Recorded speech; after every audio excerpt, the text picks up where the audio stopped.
Je n'ai jamais dit à mon fils ce que son père avait discrètement caché dans le vieux box de stockage. Après le décès de mon mari, mon fils a épousé une femme avide d'argent. Elle était attentionnée, serviable, toujours à mes côtés. Je l'ai laissé croire que j'avais besoin d'elle.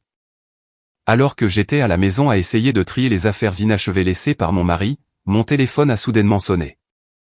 C'était le gérant du garde-meuble qui appelait, sa voix tremblant alors qu'il disait « Madame, ils sont là. Ils sont en train de briser le cadenas pour entrer dans le box. » Je ne me suis pas précipité. J'attendais ce moment depuis longtemps. Et ce qu'ils ont déclenché ensuite allait tout changer. Avant de continuer, dites-moi d'où vous regardez aujourd'hui dans les commentaires ci-dessous. L'appel est arrivé à 16h47 un mardi d'avril. J'étais dans le bureau de Richard quand mon téléphone a vibré. Le nom de Victor Stone a clignoté sur l'écran. Madame Westbrook, dit-il, la voix serrée. Quelqu'un est au box 7A avec une meuleuse d'angle sur batterie. Ils sont en train de forcer la porte. Je me suis dirigé vers la fenêtre. La pluie tombait doucement, rendant la ville grise. Qui est-ce, ai-je demandé, bien que je le sache déjà. Votre fils, madame, Trevor Westbrook. Il est avec une femme. Vanessa, bien sûr. Dois-je appeler la police, a demandé Victor. Non, dis-je calmement. Laissez-le finir. Verrouillez les portails extérieurs. Dites-lui que le système a mal fonctionné. Ne le laissez pas partir. Vous êtes sûr? Je suis sûr. J'ai raccroché et regardé le bureau. 15 mois depuis que Richard est mort ici. 15 mois depuis qu'il m'a remis la clé, les coordonnées et la lettre. Si Trevor trouve ceci, tu sauras quoi faire. Tout ce dont tu as besoin est déjà en place.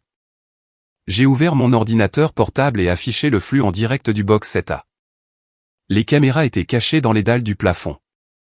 Trevor était agenouillé devant la porte en acier. La meuleuse d'angle hurlait dans ses mains. Il avait apporté 3 batteries supplémentaires. Cela allait prendre un certain temps. Des étincelles oranges jaillissaient alors que le disque de meulage mordait dans le métal. Son visage était tendu par le désespoir. Derrière lui, Vanessa se tenait les bras croisés, téléphone à la main, ennuyée, impatiente. Elle n'avait aucune idée de ce dans quoi elle venait de mettre les pieds. J'ai appelé Frank Donovan. C'est en train d'arriver, ai-je dit. Quand? Maintenant. Trevor vient de déclencher le protocole. Il est en train de couper la porte avec une meuleuse. Frank a expiré. 72 heures. 72 heures, ai-je répété. Vendredi soir, nous mettons fin à tout ça. On pourrait les arrêter maintenant, a-t-il dit. Nous en avons assez. Non, dis-je. Si on les arrête maintenant, Vanessa s'en sortira avec des charges réduites. Mais si on les laisse venir dîner vendredi et avouer devant la caméra, on les enterre. 25 ans, Frank, pas 5. Il resta silencieux. Tu peux tenir 3 jours de plus? J'ai regardé l'écran. Trevor coupait toujours. Vanessa vérifiait sa montre. Je gère ça depuis 8 mois, ai-je dit. Je peux gérer 3 jours de plus. D'accord, dit Frank. Je vais me coordonner avec le détective Moss. Unité en attente vendredi soir. Bien. J'ai raccroché et je me suis assise. Sur l'écran, Trevor a finalement percé la porte. Il a essuyé la sueur de son front et l'a ouverte. Il est entré. J'ai regardé son visage changer. Pas de coffre-fort, pas d'argent liquide, pas de certificat d'action, juste une petite table en bois et dessus, une seule photographie. Trevor l'a ramassée. Même à travers le flux granuleux, je pouvais voir ses mains trembler. C'était une photo de lui à 5 ans tenant la main de Richard, debout devant la scierie, souriant. Richard l'avait laissée là exprès. Trevor l'a fixée. Puis il l'a froissée et l'a jetée à travers la pièce. Où est-il? A-t-il crié, sa voix résonnant. Où est l'argent? Vanessa est entrée, a regardé autour d'elle et a sorti son téléphone. Trevor a donné un coup de pied dans la table. Il m'a menti. Où elle l'a déplacé? Elle savait. Calme-toi, dit froidement Vanessa. On va trouver une solution. Mais il ne connaissait pas la vérité. Richard avait déplacé le vrai coffre-fort 3 mois avant sa mort, 2 étages plus bas, derrière un faux mur. Ce que Trevor venait de forcer était exactement ce que Richard voulait qu'il trouve. Rien d'autre qu'un rappel de ce qu'il avait perdu. Et au moment où la meuleuse de Trevor a entamé cette porte, un fichier crypté a été envoyé à 3 endroits, le département de police de Portland, le bureau du procureur et le FBI. À l'intérieur de ce fichier se trouvait tout, des preuves vidéo du détournement de fonds de Trevor en 2017, des enregistrements de Vanessa et Doug Lacrane planifiant ma mort, une déclaration sous serment signée par Richard 2 semaines avant son décès. Le compte à rebours de 72 heures avait commencé. Trevor pensait avoir été déjoué par son père mort. Il pensait que j'avais déplacé l'argent. Il n'avait aucune idée qu'il venait d'entrer dans un piège qui allait le détruire. J'ai fermé l'ordinateur portable. 3 jours de plus. Et ensuite, je lui dirai exactement ce que son avidité avait coûté. Mais le combat n'a pas commencé ce mardi après-midi-là. Il a commencé 6 mois après les funérailles de Richard, par une chaude soirée d'août, lorsque Trevor l'a ramené à la maison. « Maman, je veux te présenter quelqu'un. » Je me tenais à la porte, regardant mon fils monter les marches du Porsche avec une femme que je n'avais jamais vue. Elle avait 32 ans, était blonde avec un sourire digne d'une publicité. « Voici Vanessa Clark, » dit Trevor d'une voix enjouée. « Nous nous sommes mariés la semaine dernière. » Mariés la semaine dernière? Pas d'invitation. Vanessa a tendu la main. Madame Westbrook, Trevor m'a tellement parlé de Richard. J'aurais aimé pouvoir le rencontrer. Sa poignée était ferme, ses yeux chaleureux, sa voix empreinte d'une sympathie parfaite. J'aurais dû faire confiance à mon instinct, mais j'étais seul, en deuil, et Trevor avait l'air heureux. Alors, j'ai souri. Appelez-moi Diane. Bienvenue dans la famille. Août est devenu septembre. Septembre est devenu octobre. Et lentement, j'ai commencé à m'effondrer. Cela a commencé par un épuisement que le sommeil ne pouvait réparer. Je me réveillais après 8 heures en ayant l'impression d'avoir couru un marathon. Mon café avait un goût métallique. Mes mains tremblaient. En septembre, j'ai raté une marche en descendant l'escalier. J'ai attrapé la rampe, mais ma hanche est devenue violette. Vanessa est arrivée avec des poches de glace. Diane, vous devez faire attention. Ces escaliers sont dangereux. En octobre, j'ai oublié un rendez-vous avec Patricia Howell, notre avocate. 30 ans de rendez-vous parfait disparu.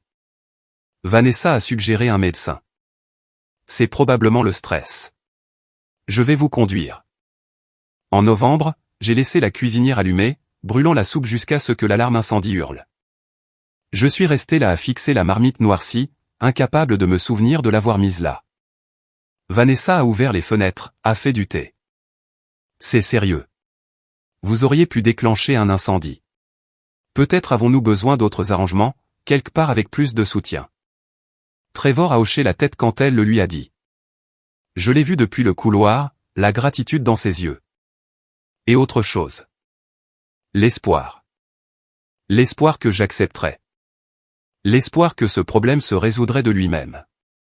En décembre, mes mains tremblaient tellement que je ne pouvais plus tenir mon café. Vanessa a apporté des vitamines. Celle-ci aidait ma grand-mère. Prenez-en 2 chaque matin. Je les ai prises. Elle était de la famille. Ou du moins le pensais-je. Mais j'ai toujours été une observatrice.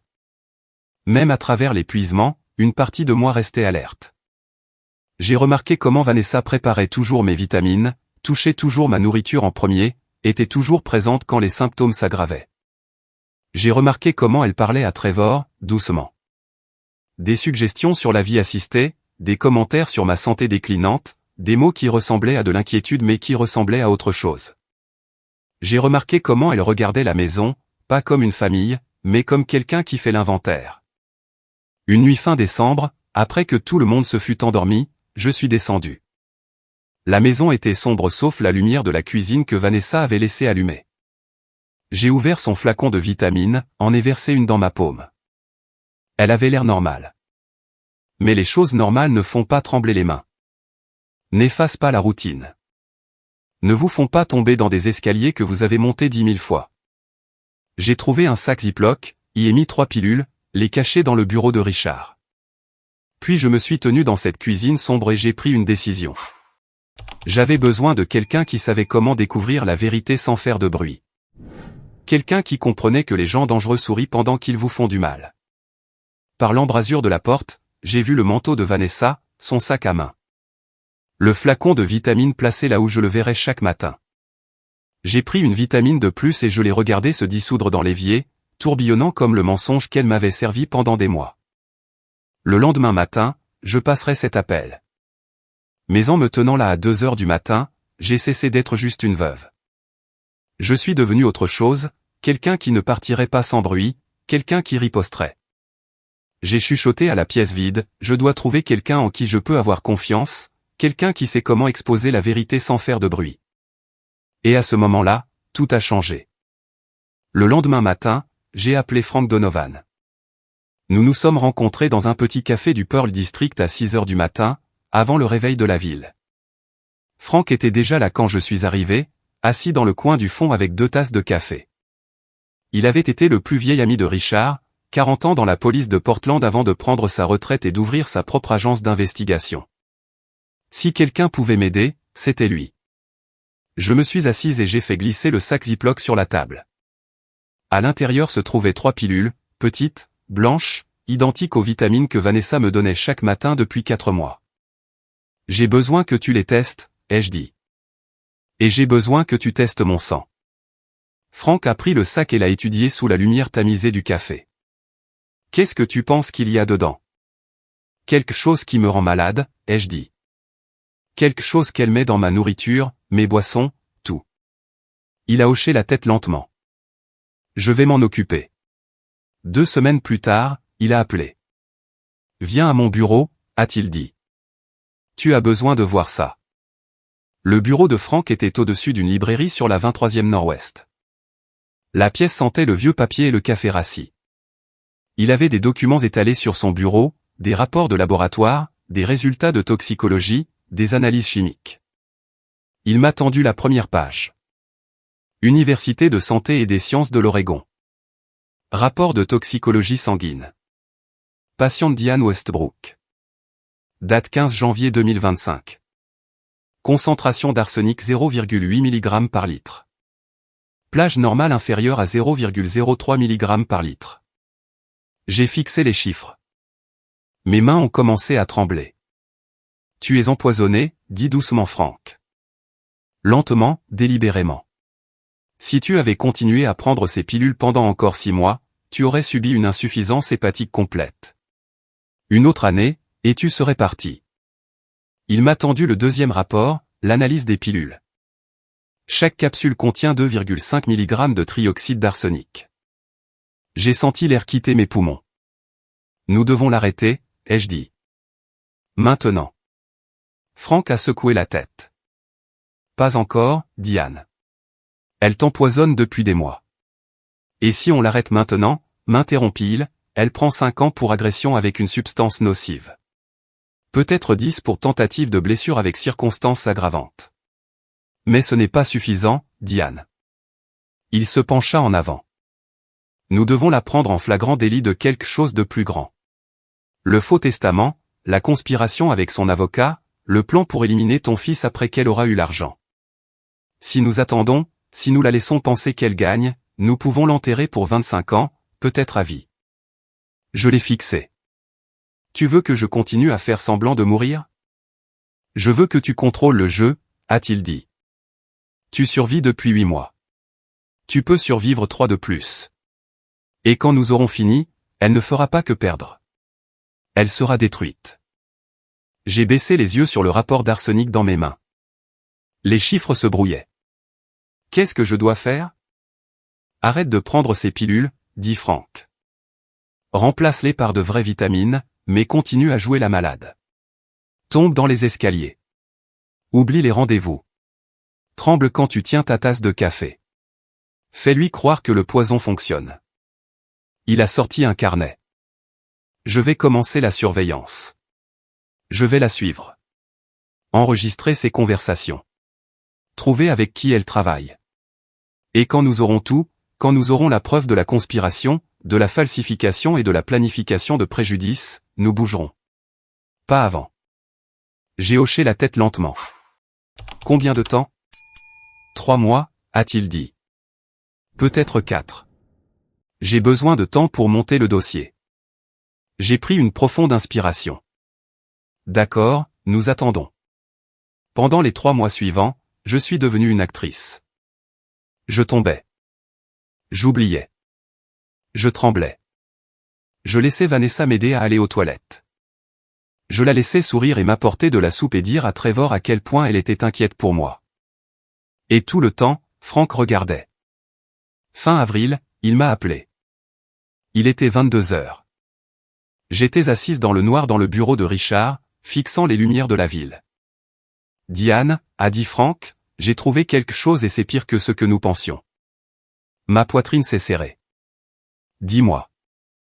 Ce n'est pas juste le poison, a-t-il dit. Vanessa et quelqu'un d'autre, un avocat nommé Douglas Crane, prévoit d'éliminer Trevor après avoir obtenu l'argent. Après qu'ils penseront que tu es parti. J'ai fermé les yeux. Dis-moi tout, ai-je dit, et Frank l'a fait. 1 heure plus tard, j'étais dans le bureau de Frank. La librairie en dessous avait fermé depuis des heures. La rue dehors était sombre et vide. Le bureau de Frank était couvert de documents, de photographies et d'un ordinateur portable ouvert sur un flux de surveillance. Montre-moi, ai-je dit. Frank a tourné l'ordinateur vers moi. C'est d'hier après-midi, a-t-il dit. Box 7A.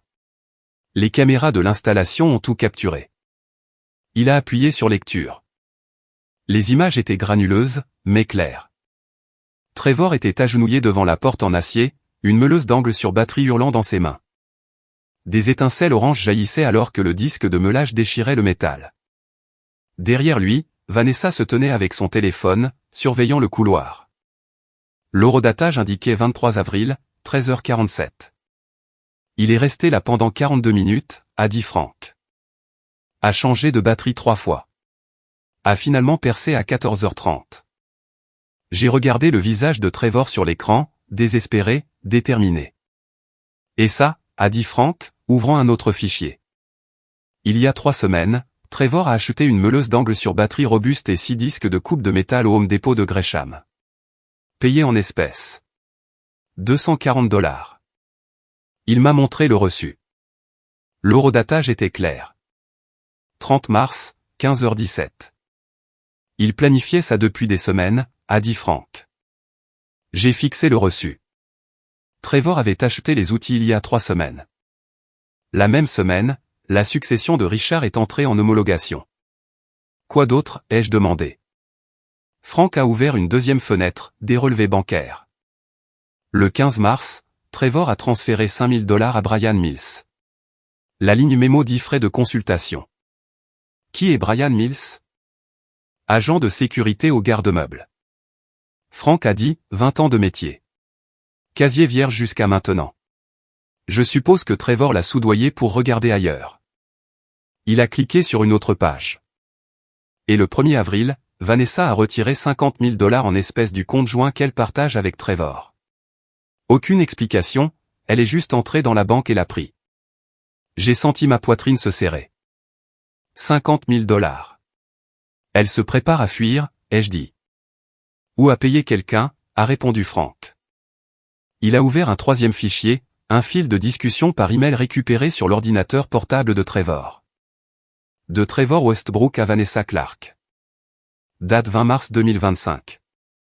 Objet, pas d'objet. Es-tu sûr que ça va marcher? De Vanessa Clark à Trevor Westbrook. Date, 20 mars 2025. Elle ne le fera pas. Elle s'affaiblit chaque jour. Tais-toi et suis le plan. J'ai relu l'email encore et encore. Elle s'affaiblit chaque jour. Vanessa avait été si sûre, si confiante. Il y a plus, dit doucement Frank. Il a sorti une photo de Vanessa assise en face d'un homme dans un café. L'homme avait la cinquantaine, les cheveux grisonnants, portait un costume. C'est Douglas Crane, a dit Frank. Avocat, droit des successions. Il a été radié en 2019 pour avoir falsifié des signatures sur des documents d'homologation. A récupéré sa licence il y a 2 ans. Et il travaille avec Vanessa. Ils se rencontrent tous les mardis et jeudis depuis 6 semaines, a dit Franck. Même café, 23e Nord-Ouest. Je la suis depuis février. Il a ouvert un autre dossier, plus de photos. Vanessa et Douglas à une table, des documents étalés entre eux. Vanessa lui tendant une enveloppe. Douglas hochant la tête. Que font-ils, ai-je demandé. Franck s'est reculé dans sa chaise. Il falsifie le testament de Richard, a-t-il dit. Change les termes, supprime les garde-fous qu'il a mis en place, facilite l'accès de Trevor à la succession sans condition. Mes mains se sont fermées en poing. Peut-on les arrêter? On peut, a dit Franck. Mais pas encore. Si on bouge maintenant, ils détruiront les preuves. Nous devons les prendre en flagrant délit. Nous avons besoin qu'ils présentent le faux testament au tribunal des successions. Et alors? Alors on les enterre, a-t-il dit. Fraude, conspiration, falsification. Vanessa part pour 25 ans. Douglas perd sa licence définitivement. Trevor devient complice. J'ai regardé l'écran, le visage de Trevor, le sourire froid de Vanessa, les yeux calculateurs de Douglas Crane. Combien de temps, ai-je demandé. 1 semaine, a dit Franck. Peut-être 2. Ils vont vite. Je me suis levé. Mes jambes semblaient instables. Nous manquons de temps, ai-je dit. Franck a hoché la tête. Je sais, a-t-il dit. Mais nous sommes prêts. Je l'ai regardé, lui, les preuves étalées sur son bureau, les années d'amitié et de confiance entre lui et Richard. Merci, dis-je doucement. Il a hoché la tête. Finissons-en. Je suis rentré chez moi cet après-midi-là et je suis monté au bureau de Richard. La pièce semblait la même qu'il y a 15 mois. Le bureau en chêne, la chaise en cuir, la peinture de la rivière où il la met au lever du soleil accrochée au mur au-dessus du classeur. J'ai marché jusqu'à la peinture et je l'ai décrochée. Derrière se trouvait un petit coffre-fort mural. Richard me l'avait montré 2 semaines avant sa mort. Il avait écrit la combinaison sur une carte et l'avait glissée dans mon portefeuille. 1-2-0-1-2-4. 20 janvier 2024, le jour de sa mort. J'ai entré le code. Le verrou a cliqué. La porte s'est ouverte. À l'intérieur se trouvait une seule clé USB noire étiquetée de l'écriture de Richard. Pour Diane, si Trevor trouve le garde-meuble. Je l'ai sorti et je me suis assise au bureau de Richard. Mes mains tremblaient alors que je branchais le lecteur dans l'ordinateur portable. 3 fichiers sont apparus à l'écran. Fichier 1, Trevor détournement 2017.pdf, 47 pages, relevé bancaire, fausse facture, enregistrement de virement. Trevor avait volé 6 millions de dollars à Westbrook Timber and Real Estate en 2017. Il avait créé une société écran appelée Pacific Limbé Consulting et détourné l'argent de faux contrats vers ses comptes personnels. Il avait falsifié la signature de Richard sur 12 documents. Richard l'avait découvert fin 2017. Il avait confronté Trevor, l'avait viré, mais il n'avait pas appelé la police. Au bas du document, Richard avait écrit une seule ligne en rouge. Je lui ai donné une chance. Il l'a gâché. Fichier 2, le-plan-du-piège.docs. C'était le plan de Richard pour le box de stockage. Il avait transféré 18 millions de dollars en décembre 2023, 3 semaines avant sa mort. 8 millions en espèces, 7 millions en certificats d'action, 3 millions en titres immobiliers. Mais ce n'était pas tout. Richard avait écrit, la valeur nette totale de notre famille est de 32 millions de dollars. 18 millions sont maintenant sécurisés dans l'unité 7A, les actifs les plus liquides, les plus faciles à voler. Les 14 millions restants sont liés à la maison, aux actions de l'entreprise et à d'autres propriétés qui ne peuvent pas être facilement liquidées. J'ai déplacé les actifs liquides dans le garde-meuble parce que je savais que Trevor viendrait chercher. S'il essaie d'entrer par effraction, le piège se déclenchera. Au moment où une brèche non autorisée se produit, le système va, 1. Alerter Diane immédiatement. 2. Geler tous les accès de Trevor aux comptes familiaux pendant 72 heures. 3. Enregistrer la vidéo et l'audio de l'effraction. 4. Envoyer des copies de toutes les preuves à Patricia Howell, notre avocate, au FBI et au département de police de Portland. Au bas, Richard avait ajouté, Diane, si tu lis ceci, alors Trevor a trouvé le box et tu l'as arrêté. Je suis si fier de toi. Fichier 3, 2 testaments.pdf. Ce fichier contenait 2 documents côte à côte. Testament 1, vrai, daté du 15 décembre 2023, notarié par Patricia Howell, 60% de la succession à Diane, 40% à Trevor conditionnel à ce que Trevor termine sa réhabilitation et n'accède pas au garde-meubles pendant au moins 2 ans. Testament 2, faux modèle, même date, même notaire, mais inversé. 60% à Trevor, 40% à Diane. Aucune condition. Richard avait écrit une note en haut. Diane, utilise la lumière UV pour vérifier le vrai testament.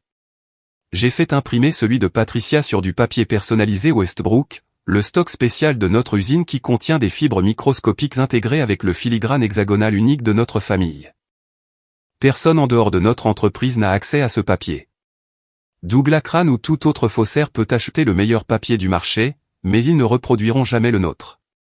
Sous la lumière UV, le vrai testament brille. Le faux ne le fera pas. Je me suis reculé dans la chaise, fixant l'écran. Richard avait su. Il avait su que Trevor essaierait ça. Il avait su que quelqu'un l'aiderait. Et il avait construit un piège si précis, si hermétique qu'il n'y avait aucune échappatoire. J'ai fermé les fichiers et tenu la clé USB dans ma main. Puis j'ai ouvert le tiroir du bureau et sorti les 2 testaments, celui que Patricia Howell m'avait donné après les funérailles de Richard et celui que Trevor avait présenté il y a 3 mois, prétendant l'avoir trouvé dans un coffre-fort. Je les ai posés côte à côte sur le bureau. Il était temps de voir lequel était vrai. Je suis resté au bureau de Richard jusqu'à 2 heures du matin.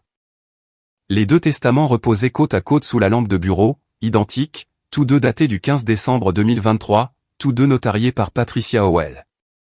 Tous 2 semblaient officiels, coûteux, légitimes, mais un seul était réel. J'ai ouvert le tiroir du bureau et sorti la lampe de poche UV que Richard y avait gardée. Petite, noire, le genre que les enquêteurs forensiques utilisent sur les scènes de crime. J'avais presque oublié ce que Richard m'avait dit à propos du papier. Je suis dans le commerce du bois et du papier, chérie, avait-il dit 6 mois avant sa mort. J'ai passé 30 ans à sourcer des matériaux spécialisés. Ce testament n'est pas juste imprimé sur du papier coûteux. Il est imprimé sur du stock personnalisé Westbrook. Il m'avait montré un échantillon. Cela ressemblait à un parchemin ordinaire de haute qualité. Mais sous la lumière UV, il révélait un filigrane caché, un motif hexagonal incrusté de fibres microscopiques uniques à notre papeterie familiale. Douglas Crane peut acheter le meilleur papier de qualité contrefaçon sur le marché, avait dit Richard. Mais il ne mettra jamais la main là-dessus. Ce n'est pas à vendre. C'est à nous. Et sous la lumière UV, la différence est indubitable. J'ai éteint la lampe de bureau. La pièce est devenue sombre.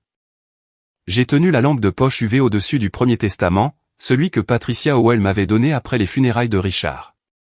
J'ai allumé la lumière. La page a brillé. Un faible filigrane bleu est apparu dans le coin supérieur droit. Le logo du cabinet d'avocats de Patricia Howell incrusté dans le papier lui-même. Le long de la marge gauche, un texte caché est devenu visible. Document original 2023.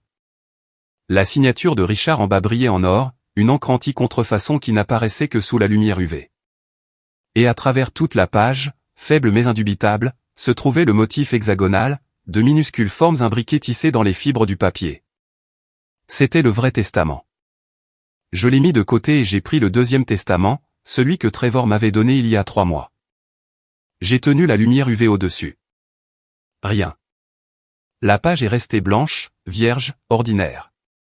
Pas de filigrane, pas de texte caché, pas d'encre anti-contrefaçon, pas de motif hexagonal, juste du papier coûteux, rien de plus. Je l'ai posé et j'ai rallumé la lampe. Le testament de Trevor était une contrefaçon, et j'en avais la preuve. J'ai sorti mon téléphone et pris des photos des 2 documents, d'abord sous une lumière normale, puis sous UV. Je les ai enregistrés à 3 endroits, mon téléphone, l'ordinateur portable de Richard et un dossier cloud sécurisé que Frank avait configuré pour moi. Puis j'ai ouvert mon ordinateur portable et cherché Douglas Crane avocat Portland, Oregon. Les résultats sont apparus immédiatement. Douglas Crane Esquire, planification successorale et droit des successions, licence 2001, suspendu en 2019, rétabli en 2021. J'ai cliqué sur les dossiers disciplinaires du barreau de l'État de l'Oregon. Numéro de dossier 2019-047, falsification de documents juridiques. Douglas Crane avait été réprimandé en 2019 pour avoir falsifié des signatures sur des documents successoraux pour 3 clients distincts. Il avait reçu une amende de 50 000 $ et avait été suspendu pendant 6 mois. Il avait repris l'exercice en 2020, se spécialisant dans les services successoraux discrets pour les clients fortunés. En d'autres termes, des gens qui avaient besoin de quelqu'un prêt à contourner les règles. Vanessa avait trouvé le partenaire idéal. J'ai regardé les 2 testaments sur le bureau. L'un disait la vérité, l'autre était un mensonge. Et maintenant je savais lequel était lequel. J'ai pris mon téléphone et envoyé un SMS à Frank. J'ai la preuve. Le testament est falsifié. J'ai besoin que tu découvres qui l'a fait et quand. Sa réponse est arrivée 2 minutes plus tard. Je suis déjà dessus. Je surveille le bureau de Douglas Crane depuis 3 semaines. J'ai des enregistrements. Je les envoie demain matin. J'ai posé le téléphone et regardé l'horloge. Il était presque 3 heures du matin. Dans quelques heures, Frank me montrerait les preuves, et alors nous connaîtrions toute l'étendue de ce que Vanessa et Douglas Crane avaient prévu. Mais pour l'instant, je restais assise dans le noir, tenant la preuve dans mes mains. Trevor avait essayé de voler l'héritage de mon mari, mais Richard s'était assuré que je gagnerais. À 10 heures ce matin-là, j'étais assise en face de Frank à nouveau. Il avait fermé la porte du bureau, tiré les stores. Son ordinateur portable brillait dans la pièce tamisée. À l'écran, un dossier étiqueté surveillance Vanessa Douglas février à avril 2025. 6 semaines de surveillance, a dit Frank doucement. Diane, ce que tu es sur le point d'entendre. On ne peut pas s'y préparer. Je me suis redressé sur ma chaise. Montre-moi. Il a cliqué sur le premier fichier. 12 février, 15h15. Café Nord-Ouest de Portland. L'audio a commencé. Bruit de fond, machine à expresso, conversation murmurée. Puis 2 voix ont tranché clairement. La voix de Vanessa, tranchante et professionnelle. Combien de temps avant que le testament soit finalisé? Le ton plus grave de Douglas Crane. C'est fait. Déposé au tribunal des successions la semaine dernière. À moins que quelqu'un ne conteste avec des preuves concrètes, il tient. Et la vieille femme? Une pause. Puis Douglas. Comment va-t-elle? Plus faible chaque jour. Peut-être 4 à 6 mois si nous avons de la chance. Mes mains se sont serrées. Et Trevor? Le rire de Vanessa était froid. Il est utile pour l'instant. Après avoir accédé à l'argent du box, nous nous occuperons de lui. Frank a mis l'enregistrement en pause. C'était mi-février, 2 semaines après que nous ayons découvert la substance toxique. Joue le suivant, ai-je dit. Il a cliqué à nouveau. 26 février, même endroit. La voix de Douglas incertaine. Qu'est-ce que tu veux dire par s'occuper de lui? Allez, Douglas. Tu n'es pas naïf. Trevor est un handicap. Il est faible. Il parle quand il boit. Il n'est pas fiable. Une fois que nous avons l'argent, il devient un problème que nous ne pouvons pas nous permettre. Vanessa, j'ai accepté de créer le faux testament. Je n'ai pas accepté de. Qu'est-ce que tu suggères exactement? Je suggère que les accidents arrivent. Les gens conduisent en état d'ivresse. Ils s'écrasent. Trevor a un passif avec l'alcool. Ça ne soulèverait pas de questions. Le silence s'étira sur l'enregistrement. Puis Douglas lentement, tu es sérieuse. Je suis toujours sérieuse à propos de 32 millions de $. Tu es partant ou pas? Une autre longue pause. Je suis partant, mais on fait ça à ma façon. Propre, pas de traces. Frank a arrêté l'audio. C'est une conspiration pour commettre le crime ultime, Diane. Prémédité, calculé. Il y en a plus, ai-je dit, pas une question. Un de plus. 5 mars. Cette fois, la voix de Vanessa est passée excitée, énergisée.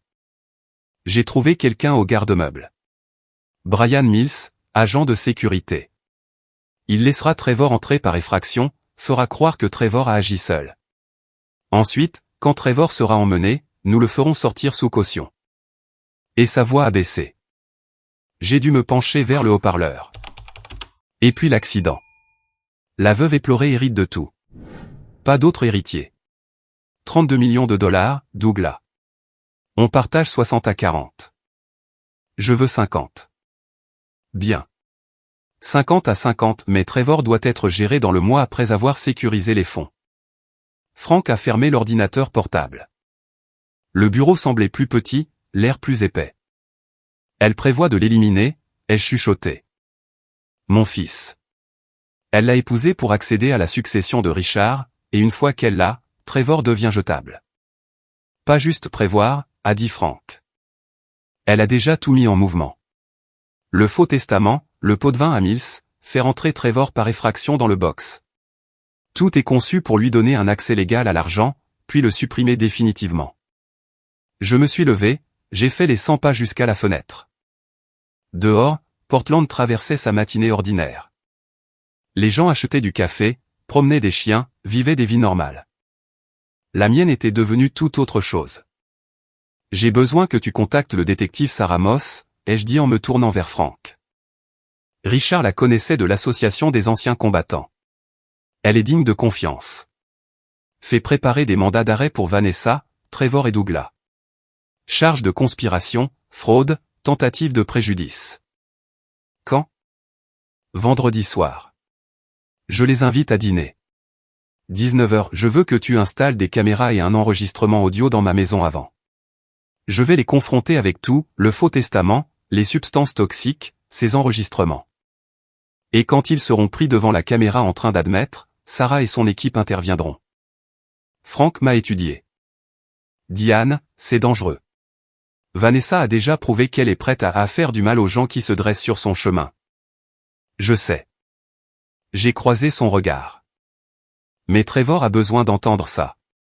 Il doit comprendre ce qu'est vraiment sa femme avant d'être arrêté. Et j'ai besoin que Vanessa avoue officiellement devant des témoins sans aucun moyen de nier plus tard. Frank a hoché la tête lentement. J'appellerai Sarah cet après-midi. J'ai sorti mon téléphone et tapé, Trevor, viens à la maison vendredi soir pour le dîner. Toi et Vanessa. 19h. J'ai besoin de discuter de la succession de papa avec vous deux. Ne refuse pas. C'est la dernière fois que je demande. J'ai appuyé sur envoyer. Le message a indiqué distribuer. Puis 3 points sont apparus. Trevor écrivait. Sa réponse est arrivée quelques instants plus tard. Maman, pourquoi maintenant? Tu nous évites depuis des mois. De quoi s'agit-il vraiment? J'étais assise à la table de cuisine jeudi matin, le café refroidissant devant moi. Par la fenêtre, la rivière Willamette reflétait le ciel gris d'avril. J'ai tapé soigneusement, choisissant chaque mot comme on place des pierres pour traverser une rivière. Trevor, je sais que tu as essayé d'accéder au garde-meuble de ton père. Victor m'a appelé. Je ne veux pas que cela dégénère en quelque chose de pire. Nous devons parler en famille de la succession et de la suite. Je promets d'écouter ton côté. Les 3 points sont apparus, disparus, apparus à nouveau. Puis mon téléphone a sonné. Maman. La voix de Trevor semblait tendue, fatiguée. Je n'y crois pas. Tu as été froide avec moi depuis la mort de papa. Maintenant soudainement, tu veux un dîner de famille. J'ai pris une respiration, laissant ma voix s'adoucir dans le ton d'une veuve en deuil. Faible, blessée, vulnérable. Chérie, je n'ai pas été froide. J'ai souffert. Ton père est parti et j'ai essayé de tout faire tenir ensemble, mais je vois maintenant que te repousser ne fait qu'aggraver les choses. J'ai fait une pause. Je sais que tu as besoin d'accéder à ce que ton père a laissé. Je sais que tu as des difficultés financières, mais la façon dont tu t'y prends, entrer par effraction dans le box, ce n'est pas ce que ton père aurait voulu. Maman, j'ai juste besoin de ce qui est à moi. Papa a promis. Alors viens me parler vendredi soir. Amen Vanessa. Asseyons-nous comme des adultes et trouvons une solution.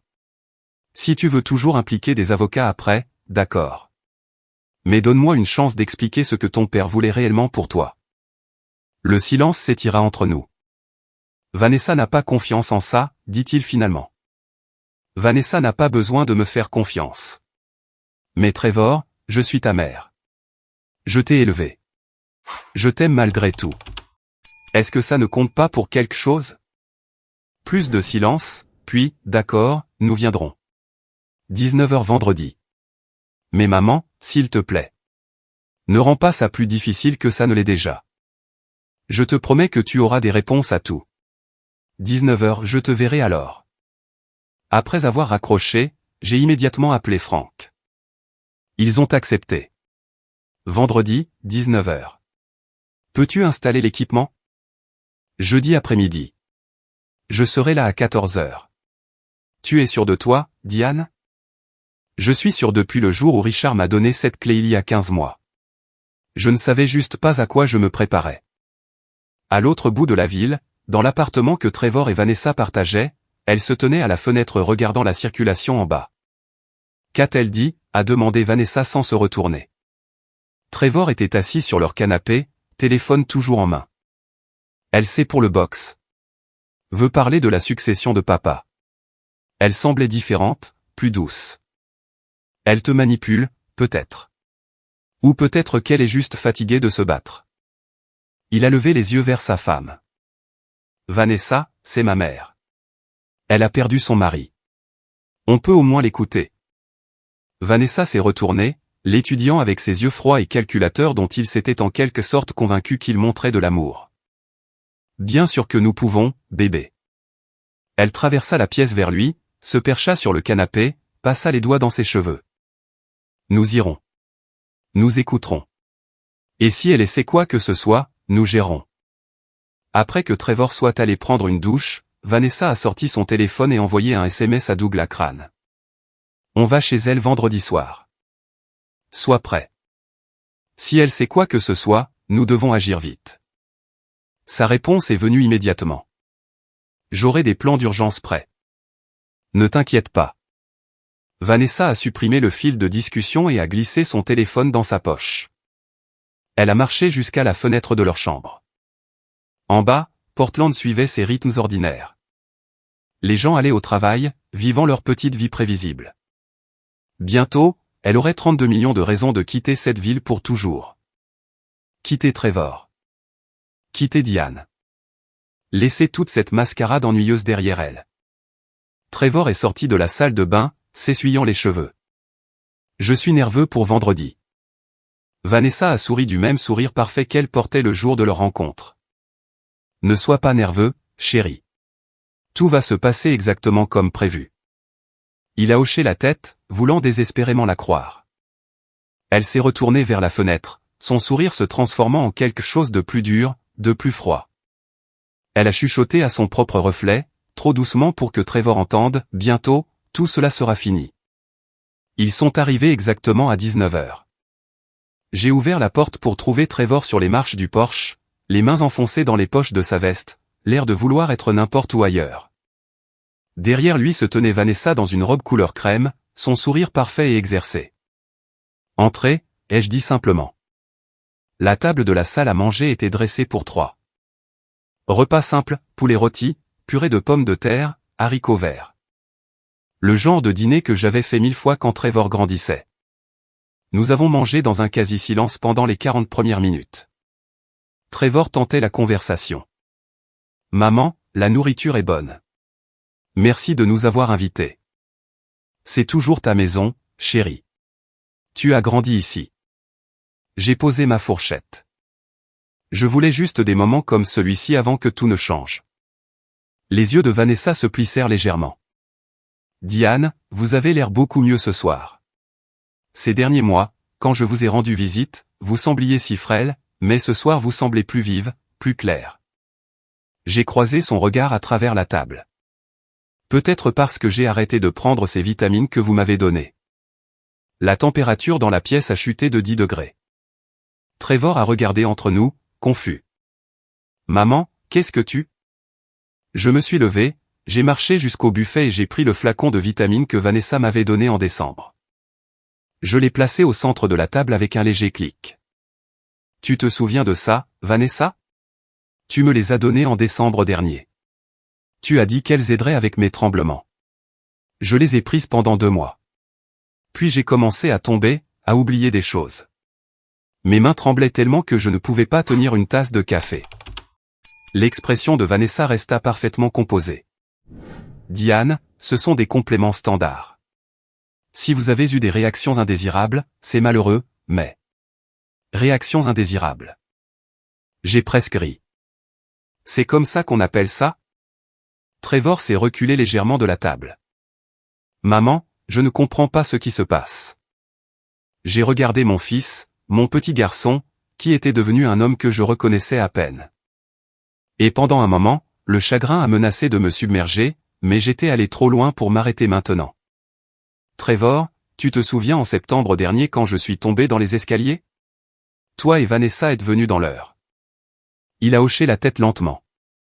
Ou en octobre quand j'ai oublié mon rendez-vous avec Patricia Howell. Tu as suggéré que je voie un médecin. Maman, on s'inquiétait pour toi. Novembre. J'ai laissé la cuisinière allumée, brûler une marmite de soupe. Vanessa a suggéré que j'avais besoin d'autres arrangements, quelque part avec plus de soutien. Le visage de Trevor pâlit. On pensait que tu allais de plus en plus mal. L'âge, le stress de perdre papa. Décembre. J'ai gardé ma voix stable. Mes mains tremblaient tellement que j'ai renversé du café partout sur cette table. Vanessa m'a apporté ses vitamines. A dit qu'elles aideraient. J'ai tapoté le flacon. Sais-tu ce qui s'est passé après que j'ai commencé à les prendre? Personne n'a répondu. J'ai empiré, plus faible, plus confuse, plus dépendante. Je me suis penché en avant.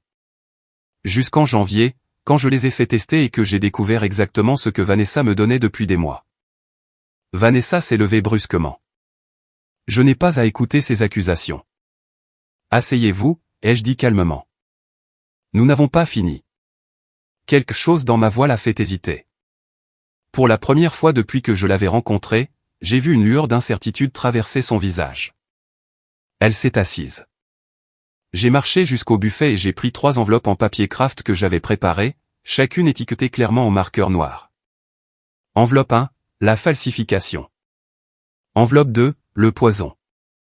Enveloppe 3, la trahison.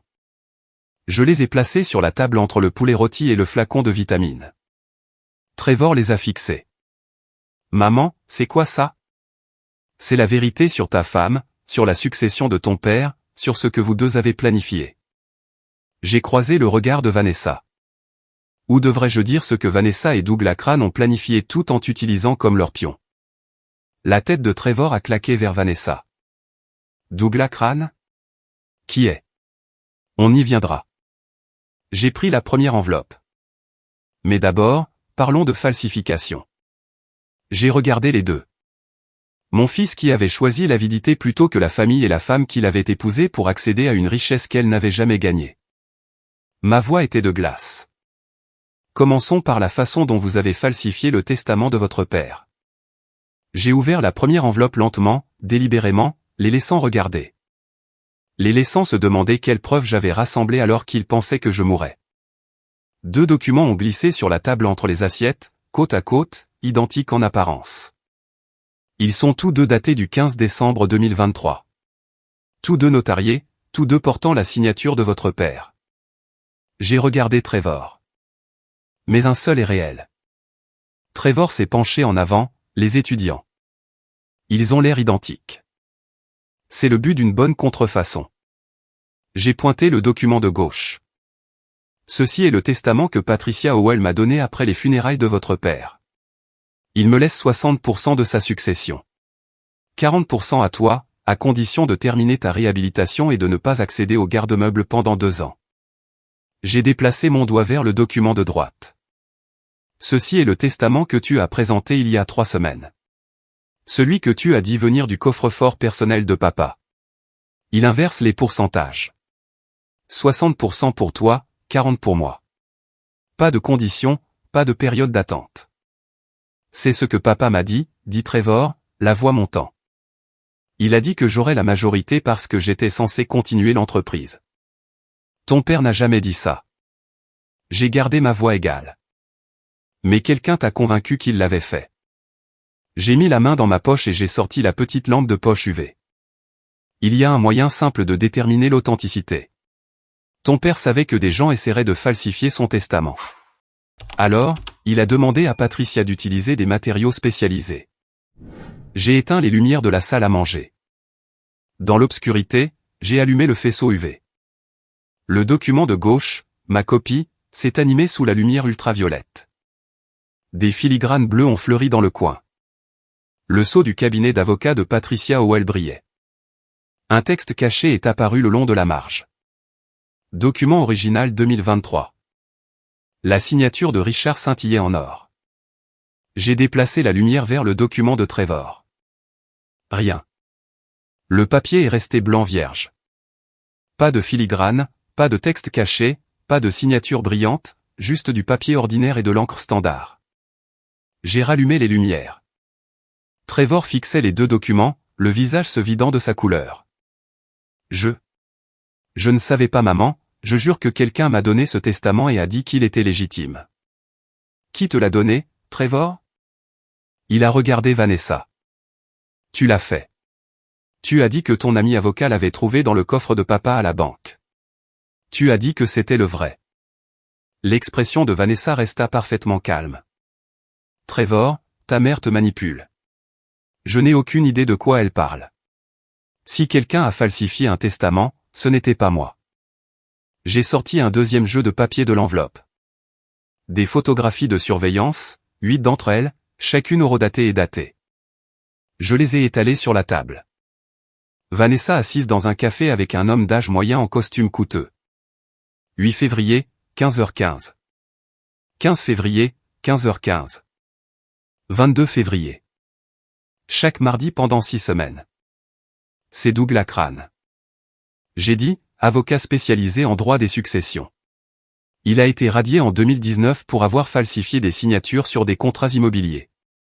Il a récupéré sa licence en 2020 et a immédiatement commencé à travailler avec des clients qui avaient besoin de solutions juridiques créatives. Trevor a ramassé l'une des photos. Ses mains tremblaient. Vanessa, qui est cet homme? Pourquoi le rencontrais-tu? C'est juste un consultant juridique. J'essayais de t'aider à comprendre la succession de ton père. C'est un faussaire condamné, ai-je interrompu. Et tu l'as rencontré chaque semaine à partir de février, le même mois où le faux testament est soudainement apparu en ta possession. Trevor s'est levé en renversant sa chaise vers l'arrière. Tu m'as dit que ce testament était légitime. Tu as dit que papa voulait que j'aie le contrôle de l'entreprise. Tu as dit. Trevor, assieds-toi. La voix de Vanessa avait perdu sa douceur. Ta mère crée un récit. Elle essaie de te monter contre moi. Non. J'ai secoué la tête. Je montre la vérité à mon fils. Tu l'as épousé il y a 8 mois. Tu as immédiatement commencé à te positionner entre lui et son héritage. Tu as créé un faux testament pour lui donner le contrôle majoritaire, sachant qu'il te donnerait accès à tout une fois que tu serais sa femme. J'ai regardé Trevor. Ton père t'a laissé 40% fils, mais il l'a rendu conditionnel parce qu'il savait que tu devais prouver que tu avais changé par rapport à l'homme qui a détourné 6 millions de dollars en 2017. Trevor s'est effondré dans sa chaise, la tête dans les mains. Vanessa s'est levée. Je n'ai pas à rester ici et écouter ces accusations. Si, tu le dois. Ma voix était d'acier. Parce que nous ne faisons que commencer. J'ai tendu la main vers la deuxième enveloppe, plus lourde que la première. Nous avons parlé de falsification. Maintenant, discutons de ce que tu as mis dans mes vitamines ces 6 derniers mois. J'ai tendu la main vers la deuxième enveloppe. Mes mains étaient stables maintenant. Trevor était assis figé sur sa chaise, fixant les 2 testaments, brillant encore faiblement sous la lampe UV.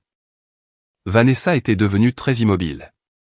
Son visage était un masque prudent, mais je pouvais voir la tension dans ses épaules, la façon dont ses doigts reposaient trop légèrement sur le bord de la table. J'ai ouvert l'enveloppe et sorti une épaisse pile de documents médicaux. Ceci, ai-je dit doucement, est mon rapport de toxicologie sanguine de l'Université de santé et des sciences de l'Oregon, daté du 15 janvier 2025. J'ai posé la première page devant eux.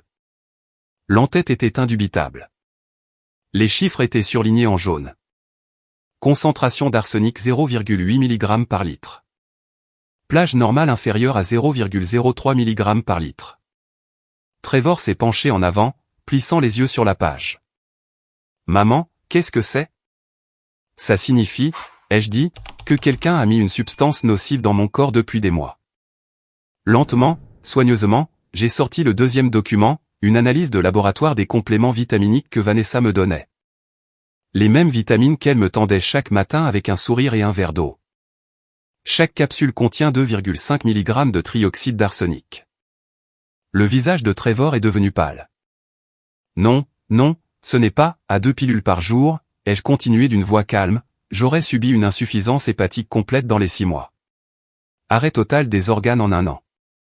Vanessa n'a pas bougé. Elle n'a pas cligné des yeux.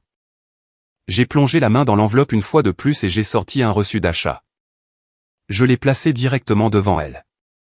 Ceci, ai-je dit, est un reçu d'une entreprise de produits chimiques à Seattle, daté de juillet 2024, un mois avant que tu n'épouses mon fils. Ses yeux se sont baissés juste une fois. Article, trioxyde d'arsenic 100 grammes. Expédié à Vanessa L. Clark. Signature, Vanessa L. Clark. Carte de crédit finissant par 4829. Trevor s'est levé si vite que sa chaise a raclé le sol.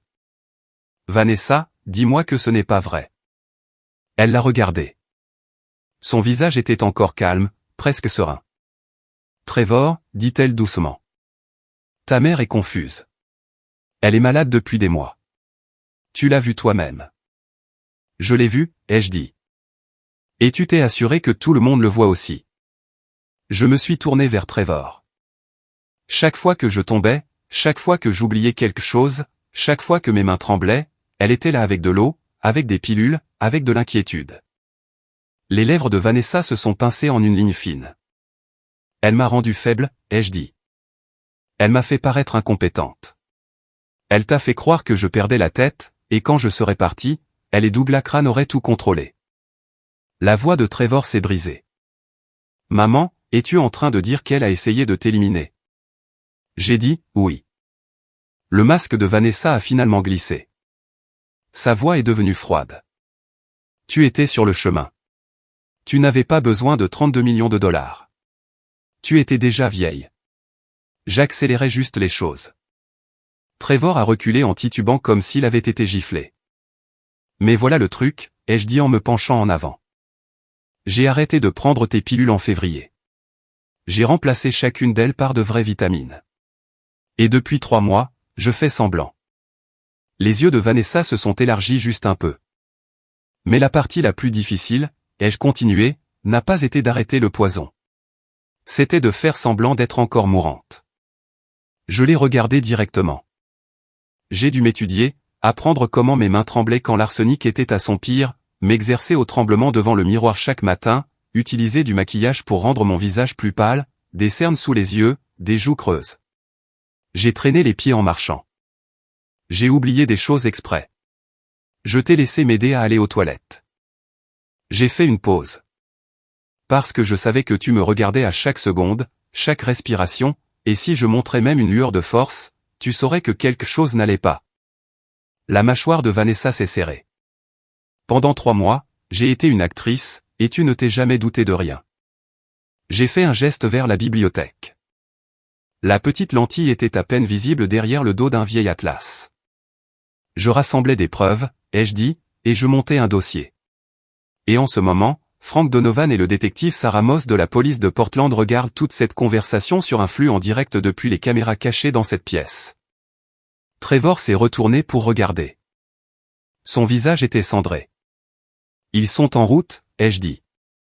Et quand ils arriveront, vous serez accusés de tentative d'élimination, de conspiration et de fraude. Vanessa s'est levée. Sa chaise a raclé le sol. Assieds-toi, ai-je dit. Elle ne l'a pas fait. J'ai tendu la main vers la 3e enveloppe. La dernière. Maintenant, ai-je dit, parlons de trahison. Et j'ai appuyé sur lecture. Si vous êtes toujours là, laissez votre devinette en une phrase. Quel était selon vous ce problème technique? Si vous étiez à ma place, que feriez-vous quand la vérité éclate enfin? Et juste une petite note avant la partie suivante, l'histoire qui suit comprend certains détails dramatisés à des fins narratives et éducatives. Si ce style n'est pas pour vous, n'hésitez pas à arrêter de regarder ici.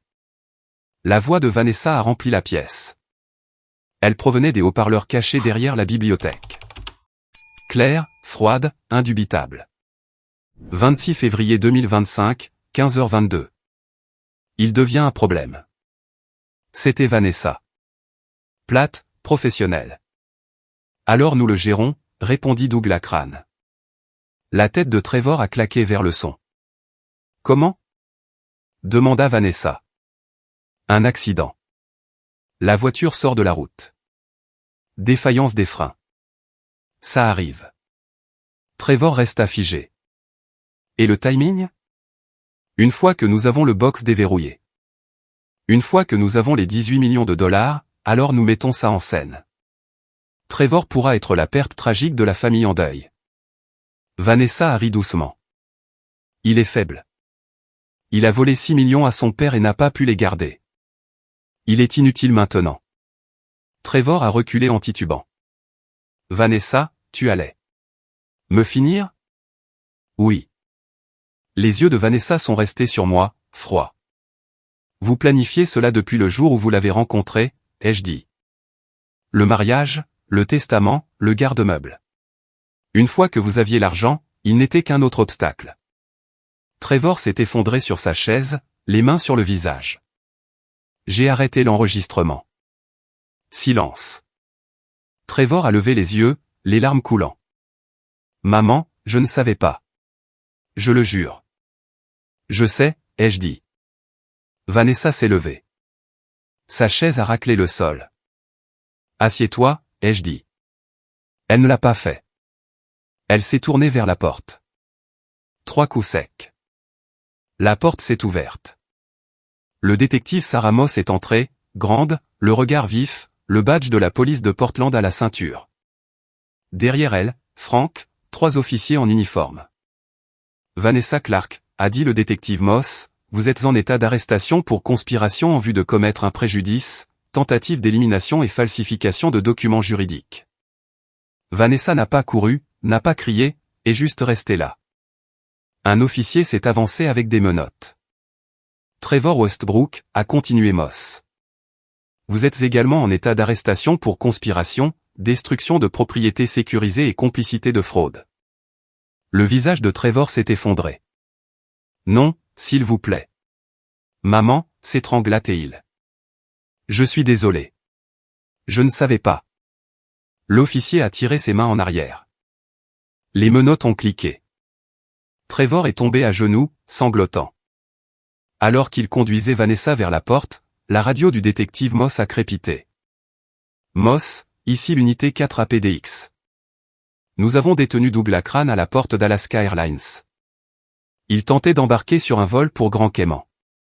Dans son bagage à main, 200 000 dollars en espèces, le montant exact que Vanessa Clark a retiré du compte joint la semaine dernière. Nous avons également récupéré son ordinateur portable contenant des modèles de testament falsifiés avec plusieurs versions brouillons remontant à décembre et un sceau de notaire contrefait portant le nom de Patricia Howell. Il est en garde à vue. Le détective Moss m'a regardé et a hoché la tête. Tous les 3, Madame Westbrook. Et nous avons les preuves pour tout prouver. Frank s'est approché. L'effraction du stockage mardi a tout déclenché, a-t-il dit doucement.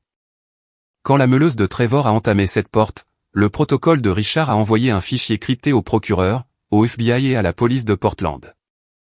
À l'intérieur, vidéo du détournement de fonds de Trevor en 2017, enregistrement de Vanessa et Douglas planifiant votre mort, la déclaration sous serment signée de Richard. Il a fait une pause. Le gel de 72 heures nous a donné la fenêtre légale pour les mandats d'arrêt sans leur mettre la puce à l'oreille. Si nous avions bougé plus tôt, ils auraient détruit les preuves. Le piège de Richard leur a forcé la main. J'ai regardé la table vide. Les 3 enveloppes ouvertes. Il savait, ai-je chuchoté. Il savait, a dit Frank. Et il t'a tout donné pour gagner. Ils ont emmené Vanessa en premier. Elle n'a pas regardé en arrière. Puis Trevor à la porte. Il s'est tourné, le visage rouge, strié de larmes. Les officiers ont continué à avancer. Franck a fermé la porte doucement. Ça va, a-t-il demandé. Je n'ai pas répondu. J'ai regardé autour de la table, encore dressée, les enveloppes éparpillées. La maison était si calme. Dehors, les voitures de police s'éloignaient. Les lumières rouges et bleues s'estompaient. Je me tenais seul dans la maison que mon mari avait construite. La maison que mon fils avait essayé de voler. La maison que je m'étais battu pour garder. C'était fini. Mais le coup était tout. La maison était trop calme. Je suis resté assise dans le noir longtemps après le départ de Franck et des officiers. La salle à manger sentait encore vaguement le vin et la nourriture froide. Les enveloppes étaient toujours éparpillées sur la table. La lampe UV avait fini par griller. Je n'ai pas allumé les lumières. Dehors, la ville bourdonnait doucement, voitures passant sur l'autoroute lointaine, le faible grondement d'un avion au-dessus. Mais à l'intérieur, il n'y avait que le silence. Je pensais à Trevor. Pas à l'homme qu'ils avaient emmené me noter ce soir, mais au garçon qu'il était. Je pensais à l'été 2007. Trevor avait 17 ans. Il avait bu lors d'une fête à l'Ecoswego. Il avait pris le volant quand même. Il avait heurté une boîte aux lettres, puis une clôture, puis enroulé sa voiture autour d'un poteau téléphonique. Richard était allé là-bas au milieu de la nuit. Il avait payé les dégâts. Il avait parlé aux voisins. Il s'était assuré qu'aucune charge ne soit déposée. C'est juste un gamin, avait dit Richard. Il mérite une seconde chance. Mais Trevor n'a jamais changé. Il a pris l'argent. Il a pris le pardon. Et il a continué à prendre. Richard savait. Il devait savoir. C'est pour ça qu'il avait construit le piège. Mon téléphone a vibré sur la table. Je l'ai pris. Détective Sarah Moss. J'ai répondu. Madame Westbrook, a-t-elle dit. Je suis désolé d'appeler si tard, mais il y a quelque chose que vous devez savoir. J'ai fermé les yeux. Allez-y. Nous avons passé les empreintes digitales de Vanessa Clark dans la base de données nationale. Son vrai nom est Vanessa Lawson. Elle est recherchée dans 2 autres États. Ma poitrine s'est serrée. Elle a été mariée 2 fois auparavant, a continué le détective Moss. Une fois à Seattle, une fois à San Francisco. Les 2 maris sont décédés dans les 18 mois suivant le mariage. Les 2 fois, la même substance a été trouvée dans leur système. Les 2 fois, elle a tout hérité. J'ai senti l'air quitter mes poumons. Trevor allait être son 3e, ai-je dit doucement. Oui, madame. Je suis resté assise là à tenir le téléphone, fixant le vide. Nous l'inculpons de 2 chefs d'accusation d'atteinte à la vie au 1er degré, a dit le détective Moss. Ainsi que pour conspiration, fraude et tentative de préjudice ici en Oregon. Elle ne sortira pas. Et Trevor, ai-je demandé. Il est détenu pour conspiration et destruction de propriété, mais d'après les preuves, il est clair qu'il ne savait pas pour ses plans de le finir. Le procureur envisage une peine réduite s'il coopère. J'ai hoché la tête même si elle ne pouvait pas me voir.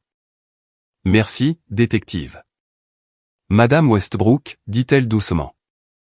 Vous avez fait la bonne chose.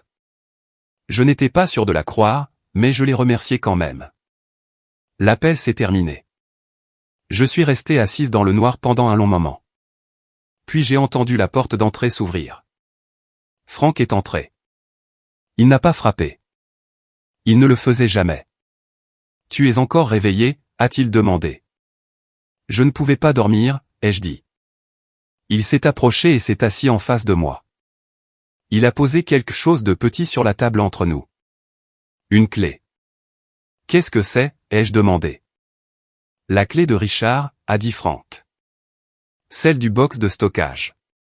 Il me l'a donnée 2 semaines avant de mourir. M'a dit de la garder jusqu'à ce que tu sois prête. J'ai fixé la clé. Elle était petite, en laiton, usée sur les bords. Il a dit que tu saurais quand le moment serait venu, a continué Franck. Et je pense que ce soir est ce soir. J'ai pris la clé. Elle était plus lourde que je ne l'imaginais. Il y a plus là-dedans que juste de l'argent, a dit Franck doucement. Richard t'a laissé quelque chose. Une lettre. Des instructions. Il voulait que tu la voies quand tout cela serait fini. Ma gorge s'est serrée. C'est l'heure, Diane, a dit Frank. Le garde-meuble de Richard t'attend. J'ai baissé les yeux sur la clé dans ma main, et pour la première fois de la nuit, j'ai ressenti autre chose que du chagrin. Je me sentais prête. Le garde-meuble se trouvait à la lisière du district industriel de North Portland, niché entre un dépôt de bois et une rangée de conteneurs d'expédition. Le bâtiment était en béton et en acier, fonctionnel, anonyme, oubliable. Frank s'est garé sur le parking à 9 heures du matin. J'étais assise sur le siège passager, la clé en laiton encore chaude dans ma main. « Tu es prête ?» a-t-il demandé. J'ai hoché la tête. Je n'étais pas sûr de le penser.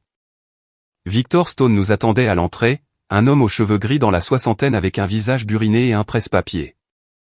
Il gérait l'installation depuis 20 ans. Richard lui faisait confiance. « Madame Westbrook », a dit Victor en tendant la main. « Je suis désolé pour votre perte. » Richard était un homme bon. « Merci », ai-je dit. Il nous a conduits dans un couloir étroit éclairé par des néons. Nos pas résonnaient sur le sol en béton. Au bout du couloir, il s'est arrêté devant une lourde porte en acier. Box 7A. Victor a fait un geste vers le clavier. Votre mari a configuré cela lui-même. A dit que vous seul auriez le code. Je me suis avancé. Mes doigts ont plané sur les chiffres. 1 -2 -0 -1 -2 -4. Le jour où Richard est décédé. 20 janvier 2024. Le verrou a cliqué. La porte s'est ouverte. Je suis entré et je me suis arrêté. C'était le bureau de Richard. Pas une copie, pas une réplique. C'était son bureau reconstruit dans les moindres détails. Le bureau en chêne qu'il avait hérité de son père. La chaise en cuir avec l'accoudoir déchiré qu'il avait refusé de remplacer. La photo encadrée de nous le jour de notre mariage montée sur le mur à côté de la fenêtre. Sauf qu'il n'y avait pas de fenêtre, juste une peinture de la rivière où il la met au lever du soleil. Frank se tenait à côté de moi, silencieux. Au centre de la pièce se trouvait un grand coffre-fort en acier. Je me suis approché. La serrure à combinaison était déjà ouverte. Richard avait dû le laisser ainsi. J'ai ouvert la porte. À l'intérieur se trouvaient des piles d'argent liquide reliées et étiquetées. À côté d'elles, un portefeuille de certificats d'action dans des pochettes de protection, et en dessous, les actes de 3 propriétés, 2 à Portland, une à Bend. J'ai sorti l'enveloppe scotchée à l'intérieur de la porte du coffre. Pour Diane, quand tu seras prête. Mes mains tremblaient en l'ouvrant. L'écriture de Richard. Nette. Précise. Diane, si tu lis ceci, alors Trevor a trouvé le box et tu l'as arrêté. Je suis désolé de ne pas avoir pu faire cela moi-même. Je suis désolé de t'avoir laissé seul face à ce que j'ai toujours su qui arriverait. Trevor a lutté toute sa vie. Je voulais croire qu'il pouvait changer. Mais je devais aussi te protéger. C'est pour ça que j'ai construit cet endroit. C'est pour ça que j'ai tendu le piège. Dans ce coffre, tu trouveras 18 millions de dollars. 8 millions en espèces, 7 millions en certificats d'action, 3 millions en immobilier. L'argent est à toi. Fais-en ce dont tu as besoin. Les actions sont pour Trevor. S'il les mérite, s'il change, s'il prouve qu'il peut être l'homme que j'espérais qu'il devienne. Sinon, fais en don. Construis quelque chose de bien. Il y a une clé USB dans le tiroir du bureau. C'est mon dernier message pour toi. Je l'ai enregistré 2 semaines avant de mourir. Je t'aime, Diane. Je t'ai toujours aimé. Richard. J'ai plié la lettre soigneusement, ma vision brouillée. Frank a mis une main sur mon épaule. Ça va? J'ai ouvert le tiroir du bureau. À l'intérieur se trouvait une petite clé USB noire étiquetée de l'écriture de Richard. Pour Diane, dernier mot. Je l'ai tenue dans ma paume. Elle était si petite, si légère, mais elle semblait porter le poids de tout. Frank, dis-je doucement. J'ai besoin de rentrer à la maison. J'ai besoin de regarder ça seul. Il a hoché la tête. Je te conduis. J'ai regardé la pièce une dernière fois. Le bureau, la chaise, la peinture de la rivière. Richard m'avait laissé plus que de l'argent. Il m'avait laissé un choix. Et je savais exactement ce que j'allais faire. 6 mois plus tard, octobre 2025, j'étais assise dans la galerie du tribunal du comté de Multnomah. La salle était plus petite que je ne l'imaginais. Des rangées de bancs en bois, de haut plafond, le sceau de l'État de l'Oregon montait au-dessus du banc du juge.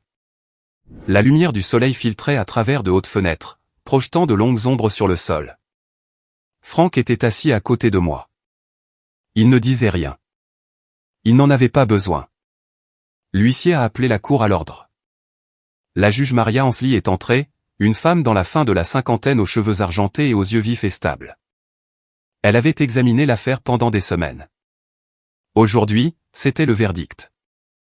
L'État de l'Oregon contre Vanessa Lawson, a annoncé l'huissier. Vanessa a été amenée en premier. Elle portait une combinaison orange. Ses mains étaient menottées devant elle. Ses cheveux blonds étaient tirés en arrière. Son visage était calme, presque ennuyé. Elle ne m'a pas regardé. La juge Ansley a lu les charges. 2 chefs d'accusation pour avoir mis fin à des vies au premier degré, Seattle et San Francisco. Conspiration pour mettre fin à une vie ici en Oregon. Falsification de documents juridiques. Fraude. Tentative de préjudice. Madame Lawson, a dit la juge, vous n'avez montré aucun remords. Vous avez démontré un schéma de manipulation, de tromperie et de préjudice qui s'étend sur plusieurs États et plusieurs victimes. Cette cour vous déclare coupable de tous les chefs d'accusation. Elle a fait une pause. Vous êtes condamné à 25 ans dans le pénitencier d'État de l'Oregon. Aucune possibilité de libération conditionnelle. Vanessa n'a pas tressailli. Elle s'est juste retournée et a marché vers la porte. En passant devant ma rangée, elle m'a jeté un coup d'œil, juste une fois. Ses yeux étaient vides. Ensuite, c'était Trevor. Il semblait plus petit que dans mon souvenir, plus mince.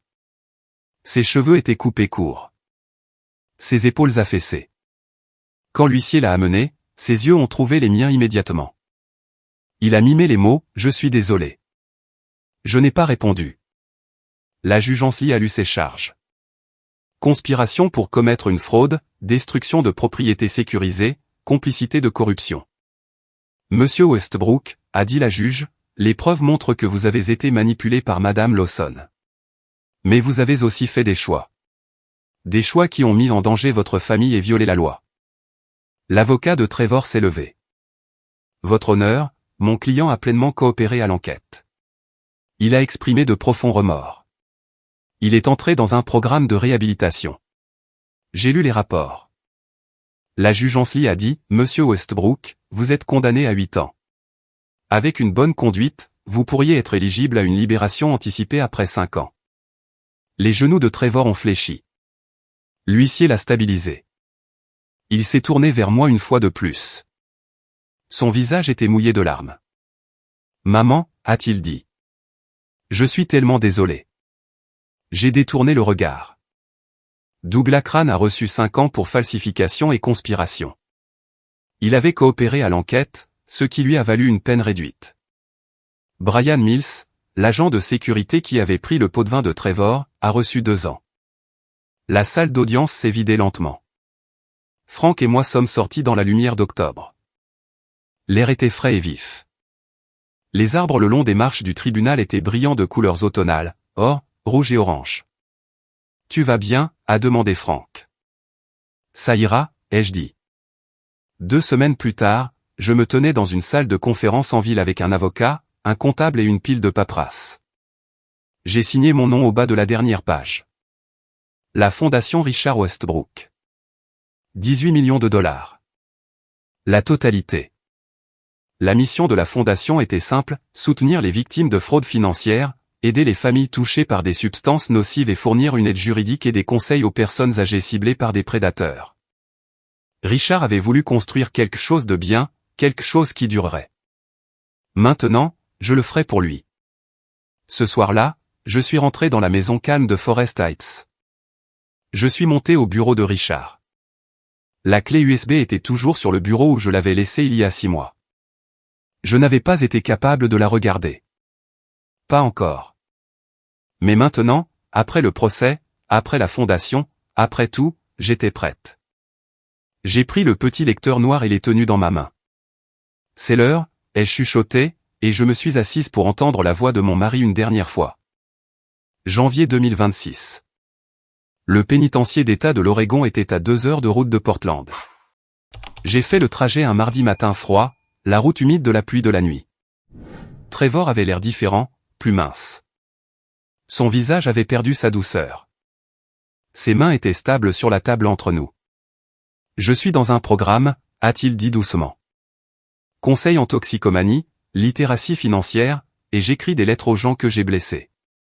Il m'a montré une pile d'excuses manuscrites, soigneuses, délibérées. Je suis fier de toi, ai-je dit.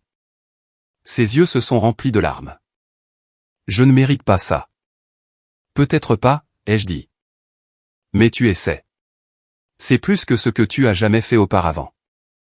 J'ai tendu la main à travers la table et j'ai pris la sienne. Je ne suis pas prête à te pardonner, Trevor, dis-je doucement. Mais je t'aime toujours et je ne t'abandonne pas. Il a serré ma main. Merci, maman. Ce soir-là, je me tenais le long de la rivière Willamette. Le soleil se couchait derrière les collines de l'ouest, peignant le ciel de rose et d'or. L'eau bougeait lentement, reflétant la lumière. Je pensais aux 47 familles que la fondation Richard Westbrook avait aidées en 3 mois. 47 personnes à qui on avait menti, qu'on avait volé, blessé, et qui recevaient maintenant une seconde chance. C'était l'héritage de Richard, et le mien. Quand je suis rentré, je suis monté au bureau de Richard. Je me suis assise à son bureau et j'ai branché la clé USB. Le visage de Richard est apparu sur l'écran. Il était assis dans cette même chaise 2 semaines avant sa mort. « Salut, chérie », a-t-il dit. Sa voix a brisé quelque chose en moi. « Si tu regardes ceci, alors tout a fonctionné. Tu as arrêté Trevor. Tu t'es protégé. » Il a souri, fatigué, mais chaleureux. « Je suis désolé de ne pas avoir pu être là, mais je savais que tu n'avais pas besoin de moi. Tu as toujours été la personne la plus forte que je connaisse, le cœur de cette famille. » Il s'est penché en avant. « J'ai construit le piège parce que je t'aime. Parce que j'avais besoin que tu aies les outils pour riposter. Pas juste l'argent, les preuves, les témoignages, la vérité. » Ses yeux se sont adoucis. « Ne porte pas de culpabilité, Diane. Ne porte pas de colère. Tu as fait ce que tu devais faire. Je suis si fier de toi. » Il a fait une pause. « Vis ta vie maintenant. Sois heureuse. Construis quelque chose de beau. » L'écran est devenu noir. Je suis restée assise là, les larmes coulant sur mon visage. « Je le ferai, Richard, » ai-je chuchoté. « Je le promets. » 3 mois plus tard, avril 2026, je me tenais dans le bureau de Richard pour la dernière fois. J'avais décidé de fermer la pièce, non pas pour oublier, mais pour avancer. J'ai rangé les photos, les livres, les papiers.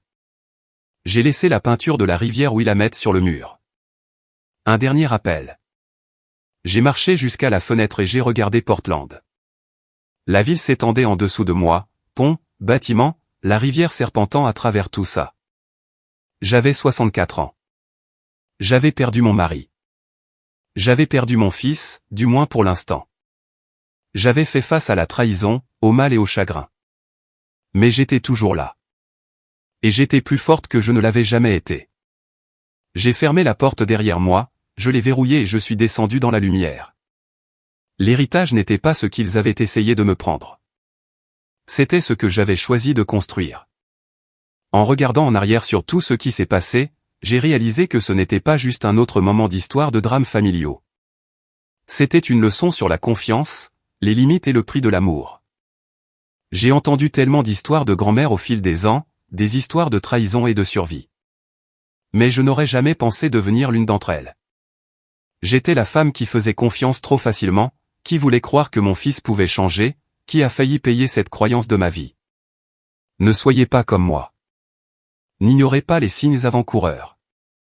Ne laissez pas l'amour vous aveugler sur la vérité. Dieu nous a donné des instincts pour une raison. Quand quelque chose semble faux, c'est généralement le cas. J'ai ignoré le mien trop longtemps, et cela m'a presque tout coûté. La vraie leçon de ces histoires de drames familiaux, les limites ne sont pas des murs, ce sont des ponts. Elle protège ce qui compte tout en laissant de la place pour la connexion. Et parfois, la chose la plus courageuse que vous puissiez faire est de dire non aux gens que vous aimez le plus.